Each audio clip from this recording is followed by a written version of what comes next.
So, a couple of days ago, there was an image going around on Twitter that made me feel very uncomfortable. There was a video too. It was the funeral of Aretha Franklin. Ariana Grande was there to perform. And Bishop Charles Ellis III, it looked like he was groping her. That's how it looked. And that's what I think actually happened. That's my opinion. She performed You Made Me Feel Like an Actual Woman. Obviously, Ariana was dressed as a diva because that's what Aretha Franklin would have wanted. Aretha Franklin was a diva. She liked other divas. And I'm looking at the picture now, and she genuinely looks really upset about what happened. I'm going to show you the picture and also the video right now.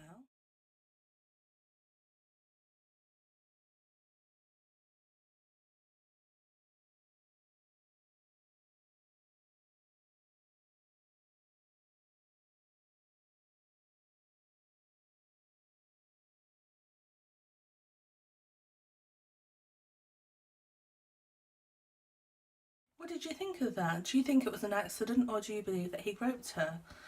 Now, in an interview, he did apologise. He said, "It would never be my intention to touch any woman's breast. I don't know, I guess I put my arm around her. Maybe I crossed the border. Maybe I was too friendly or familiar. But again, I apologise.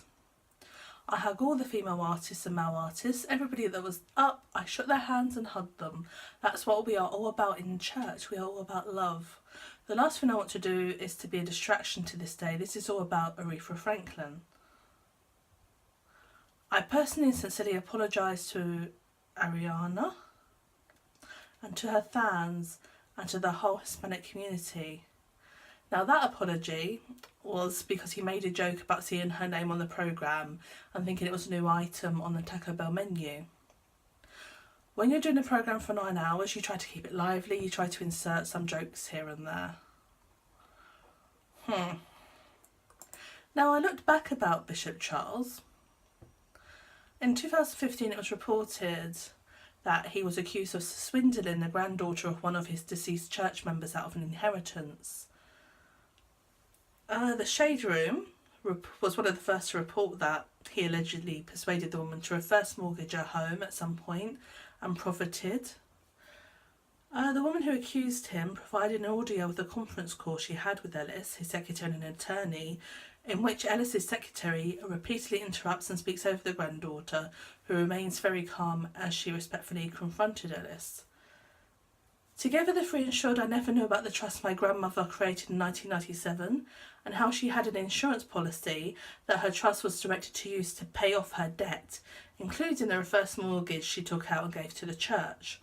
So not only did she give the church the money from her reverse mortgage, after she died, the good bishop worked with my aunt and granny's attorney to keep me from finding the trust and deed conveying the house to me. This was the most disheartening of it all. I revered Bishop Ellis as a father figure since I was a little girl. I can't believe he would do this to me, but I'm sure money is his only god. As long as he can live in a multi-million-dollar house with an indoor swimming pool, he can care less about the generational wealth that my grandparents intended me to have." At the end of the audio, Ellis stumbles and repeats that he'll have lawyers look at her documents. The woman says calmly, "Bishop, it's clear that there are obligations that need to be met. Are you willing to meet them?" He says he'll do what the lawyers tell him to do. That was in 2015. He also appeared on the Oxygen Channel reality show Preachers of Detroit. He seems like a fairly media kind of person. But I want to talk about some of the good things he's done as well.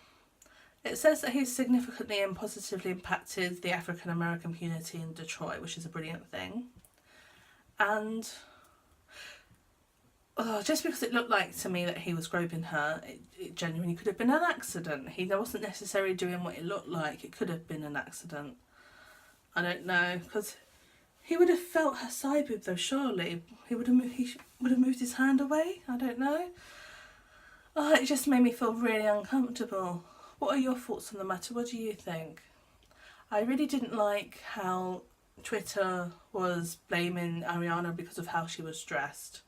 It was a funeral, yes, But it was the funeral of a diva. She was there to perform. And that's how the girl dresses. And it wouldn't matter if she was standing there naked. It doesn't mean that someone's allowed to come and touch her boob, does it? Really, seriously, no. However you're dressed, it doesn't matter. It doesn't give anyone an invitation. And you can be dressed in a tracksuit and not have washed your hair like me today. And someone could still try to sexually assault you. It doesn't matter what you're wearing. People will still try to abuse you. Please remember that. It's never your fault.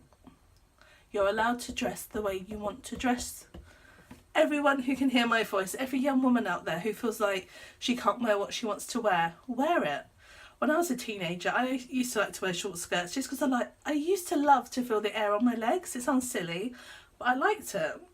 And so it wasn't for the male gaze, it wasn't for people to give me attention, it was just, I liked a healthy breeze amongst my privates. As J.K. Rowling would say. I hope Ariana's okay. She really looked devastated in the picture that I posted earlier. And like I said, I really would like to know what you guys think, because it doesn't look good to me. Take care, guys. Don't forget to check out my competition that ends at the end of September for BTS. I want to sound joyful about that, but I really feel down about what we're talking about, because it really matters. Ariana deserves respect. All women deserve respect. Everybody deserves respect. You're not allowed to touch people without consent. And if you touch someone by accident on a part of their body, you apologise. I'm so sorry. Really sorry. You don't do it and keep your hand there and just stay like that. Anyway, take care, guys.